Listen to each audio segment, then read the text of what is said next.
on this day of the launch of this book, Chalice of Ambrosia, Ram Janmabhoomi, The Challenge and the Response. The dignitaries who are sharing the dais with me, Chairman of Construction Committee of Sri Ram Janmabhoomi, Deerth Kshetra, Sri Nrpendra Misra ji, my colleague from Uparashtrapati Bhavan, Sriman Amit Khare ji, former Secretary to the Government of India and the author, Sriman S.K. Pachori ji,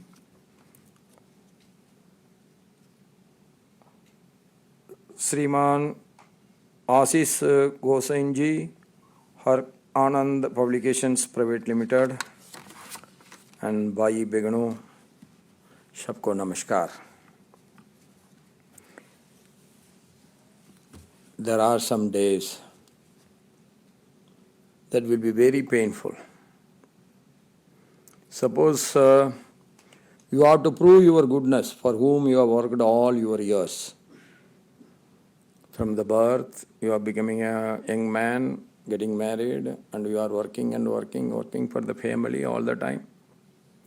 Then at the end, if you have to prove to your son, daughter, and wife that you are good, that is the most painful day for any human being in the world.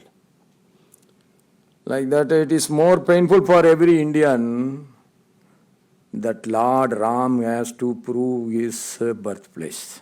That cannot happen in any other country, that can happen only in India. That is the most painful. And the Ram temple has been built. It is not we have built a temple for Ram, but it is our self-respect that get restored on that day. So it gives me immense pleasure to be with you all on the occasion of the release of the book, Chalice of Ambrosia, Ram Janmabhoomi, Challenge and Response, by our great author, Sriman Surendra Kumar Pachori ji. The main problem is that we never texted anything. Or whatever we have texted in the palm leaves, that has been eaten by the white ants, or it has been thrown, or it has been lost. But Britishers are always clever. They found the printing machine. After that, they texted everything. So whatever they say, that becomes the truth. And whatever the truth, we couldn't text it, that becomes false, or it has to be proved again. That is the unfortunate, and this book, I am very proud of it. At least our struggles in this modern era is getting texted, so that the future generation will have no doubts that it has been restored after a big struggle. So in that way, this book is a great text, and it is a great lesson also for all of us, that all the good things has to be texted properly at frequent intervals. And this book captures the centuries-old struggle to build the Ram Mandir at the holy site of Ayodhya, the birthplace of Lord Sri Ram. Everybody believed that Lord Ram was born there. How they believed? Their ancestors have told. For our ancestors, their ancestors have told. For many centuries, it is the belief. And we couldn't prove it. It took so long time to restore our self-respect. It's not that Lord Ram is getting a temple. Lord Ram lives everywhere. So need for him a temple. But why we need a temple? If we cannot construct a temple in his own birthplace, then you can construct another 50,000 temples anywhere. That will not be. Lord Ram is not only the divine power, but for us, we feel he is the soul of India. And writing a book on historical events is never easy. And it is in many ways one of the most demanding forms of writing. So Pachoriji has to be appreciated with all your big hand that he has done a wonderful historical job. The past does not speak in complete sentences. Whoever is writing, if they write the truth, then truth speaks. Suppose I write all wrong things, and after a century, then the book has been found out by someone, then all my life will become the truth. Because they don't know now. So the integrity of the author is more important. That way, this textbook has been unbiasedly written, and it is exposing all the truth. It also calls for emotional balance, history filled with moments of greatness and periods of deep suffering.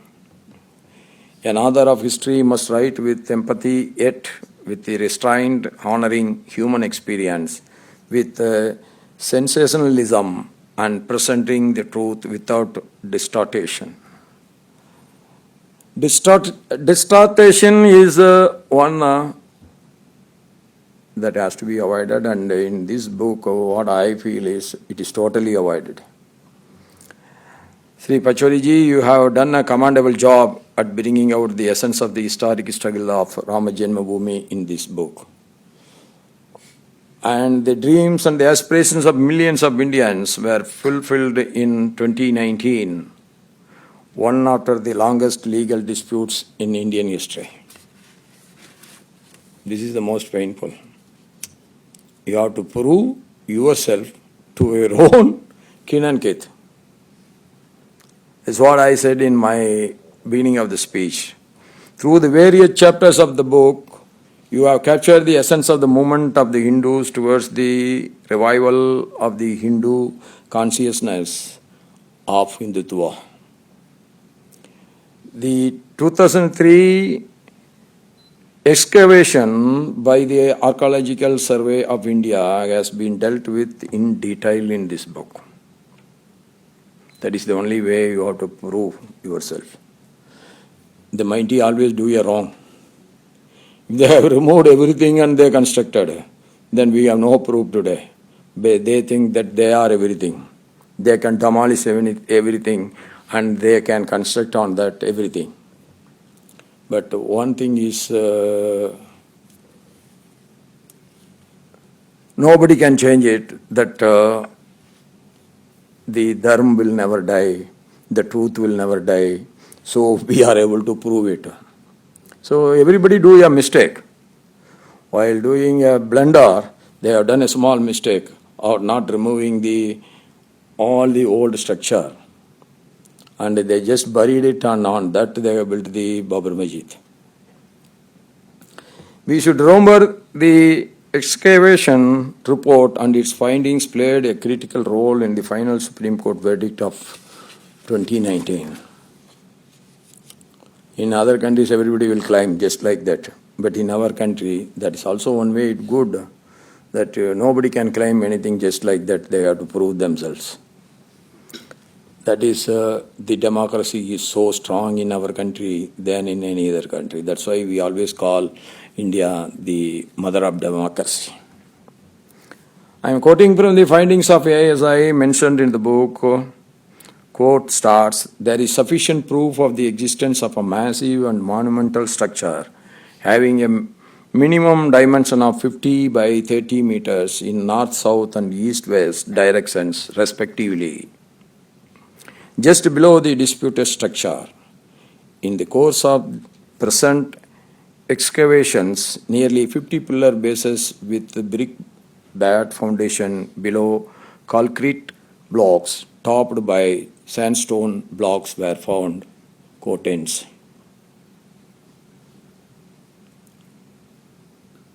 So this is how we have proved that nobody can dispute it in the future. The verdict marked a turning point in the Indian history. What we witnessed after the 2019 judgment was truly phenomenal. Funds for the Ram Mandir in Ayodhya were collected through a massive public crowd funding campaign managed by Sri Ram Janmabhoomi Tirth Kshetra Trust gathering over 3,000 crore from devotees worldwide. Many of the people, even today, they are thinking that the central government has dumped their money on Ram Mandir. Even today, in this modern world where the social media is so strong, even some people are believing it is the central government money that has been dumped on Ayodhya. I remember when I was a very young social activist, I fondly remember that in the 1990s, my mother had conducted and participated in the Shila Puja of the bricks being contributed from my area. So every small area has been given, and one will be doing the puja. In my area, my mother was doing the pujas. Luckily, she is still there. She is running now 93. And that brick has been taken to Ayodhya. That is how all over the country the emotions of the people have been streamlined. The efforts of the Honorable Prime Minister of India, Sriman Narendra Modi's leadership ensured that the revival of a sacred site become an expression of India's mature democracy and timeless cultural confidence. We all are extremely happy that Sri Nripendra Misra Ji, who had earlier served as the Principal Secretary to the Prime Minister during his first term. Every time working under PM Narendra Modi Ji will be very difficult. Those who have worked will know it. The reason is that you can't take rest. You have to run. But it will be very difficult in the first term because he has just come in, so he has to do lot of things getting streamlined, things getting perfected. Then only in which way he wants his vehicle to move, that will be decided. So he has done, Misaji, he has done wonderful work in his Prime Minister's first tenure. And Sri Misra Ji is now serving as the chairman of the Constitution Committee of the Sri Ram Janmabhoomi Trust. Adds significance to today's event. The opening of the Sri Ram Mandir at Ayodhya marks a defining moment in India's civilizational journey where faith, history, law and democracy converged with dignity. We have not left even one thing out. Devotees in large numbers have since visited and sought the blessings of Lord Ram Lala. On 25th November 2025, the entire nation witnessed a historic and deeply emotional moment when the Dhwajarohan was performed at the Sri Ram Janmabhoomi Mandir in Ayodhya under the leadership of our Honorable Prime Minister Sri Narendra Modi Ji. When the Dhwaja has been raised, then only everything is getting fulfilled. That is the belief, that is the tradition, that is the history, and that is the culture of our nation. Sri Lord Sri Ram is present everywhere. That everybody knows. Be it in Ayodhya or Rameshwaram, he is there everywhere. But what is the special? As I mentioned earlier, it is not for the Lord Ram. It is for every Indian citizen's self-respect to be restored. The faith that the people have in Lord Sri Ram knows no boundaries. We can see him in the islands of Fiji and in the temples of Angkor Wat in Cambodia.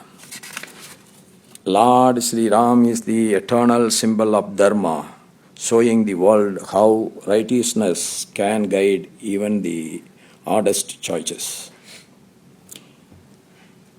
In Prabhu Sri Ram, we see the rare greatness of power with compassion and authority with humility.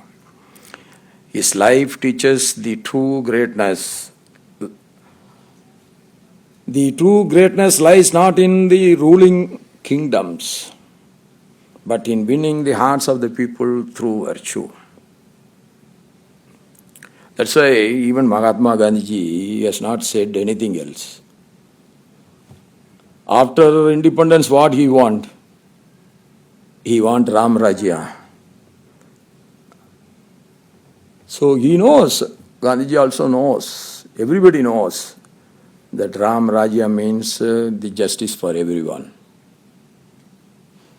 Whether you like someone or you don't like someone, that is irrelevant. But justice is the same for everyone. That is what is Ram Rajya. Sri Ram teaches humanity that is dharma when lived sincerely becomes divinity. So when we are living, we live sincerely. We don't harm others. We got the guts to oppose the injustice. Not only to us, any injustice to others that we have to fight. That is where our life becomes, ordinary life becomes a divine life.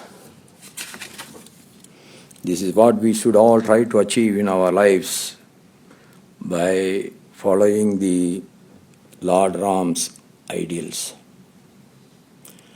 Lord Ram is not a god, as I told you. He is the soul of this nation, the soul of the Indian Dharma. That is only one Dharma that never have two faces. One Dharma for everyone.